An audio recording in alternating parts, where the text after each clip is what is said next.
Olá! Hoje a gente vai mergulhar numa ideia que, olha, parece totalmente na contramão de tudo que a gente aprende sobre produtividade. O poder surpreendente que se encontra em, simplesmente, parar.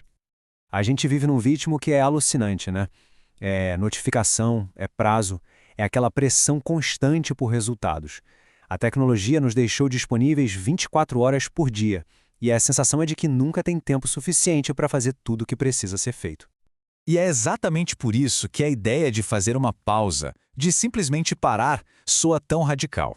Mas e se o silêncio e a quietude não fossem sinais de fraqueza, mas se a nossa maior fonte de força e de clareza? Ok, vamos fundo nisso.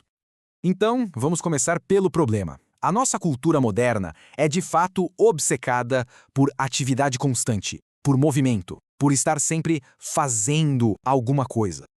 É uma boa pergunta para se fazer, não é? Parece que existe uma medalha de honra invisível para quem tem a agenda mais cheia, para quem dorme menos e trabalha mais. Essa pressão social para estar sempre ocupado é muito real e, claro, tem consequências. Agora, o ponto crucial é, essa pressão constante, especialmente no mundo profissional, como aponta a editora Hábito, pode acabar esmagando justamente aquilo que as empresas mais dizem valorizar, a criatividade e a inovação. A mente precisa de espaço para respirar. E aí é que entra a nossa solução. Para entender o poder da pausa, a gente precisa fazer uma distinção que é fundamental. Não se trata de isolamento forçado, mas sim de uma escolha consciente pela solitude. E aqui está a diferença crucial. A solidão é uma dor, é uma falta. A solitude, por outro lado, é um ato de poder. É a escolha de passar um tempo consigo para se autorregular emocionalmente, para recarregar as energias sem depender da validação externa. É, no fim das contas, estar bem na própria companhia. O escritor Augusto Cury captura perfeitamente a essência disso. Pausar antes de reagir, escolher o silêncio em um momento de tensão, isso não é passividade, é uma estratégia inteligente. É se dar a chance de pensar em vez de apenas reagir por impulso. E a ciência mostra que algo incrível acontece no cérebro quando fazemos isso. Vamos agora para a evidência científica. O que acontece fisicamente no nosso cérebro quando a gente abraça o silêncio? Acontece que os efeitos são reais, são mensuráveis e francamente impressionantes. Um estudo sobre a meditação Sahaja Yoga revelou algo espantoso. Em apenas 4 semanas, os participantes já apresentavam mudanças cerebrais significativas. 4 semanas é muito pouco tempo. Agora, o que é realmente interessante aqui é o que essas mudanças significam na prática. Aumento da massa cinzenta está ligado a uma memória melhor e à tomada de decisão. Melhor controle cognitivo e alocação de atenção significam mais foco.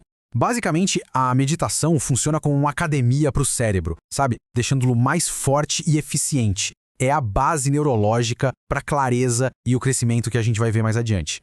Para entender como isso funciona, a gente precisa conhecer a rede de modo padrão.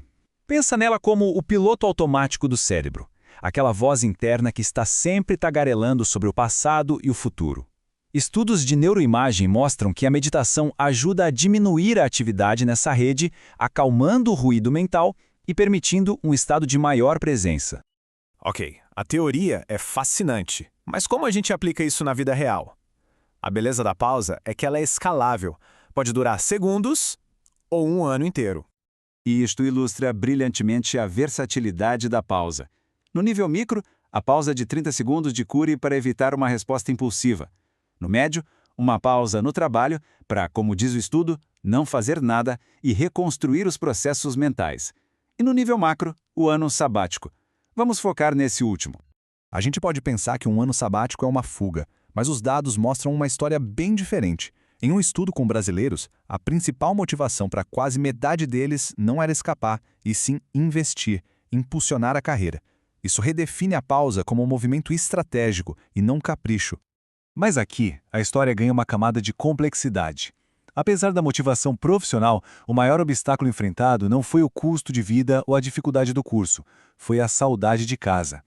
Quase metade apontou a falta da família como o maior desafio, mostrando que uma pausa tão grande é também uma jornada emocional profunda. E isso reforça o quão sério é esse compromisso.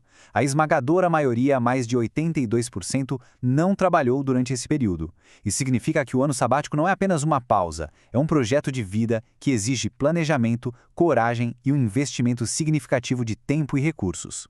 Então, depois de todos esses desafios e investimentos, qual é o resultado?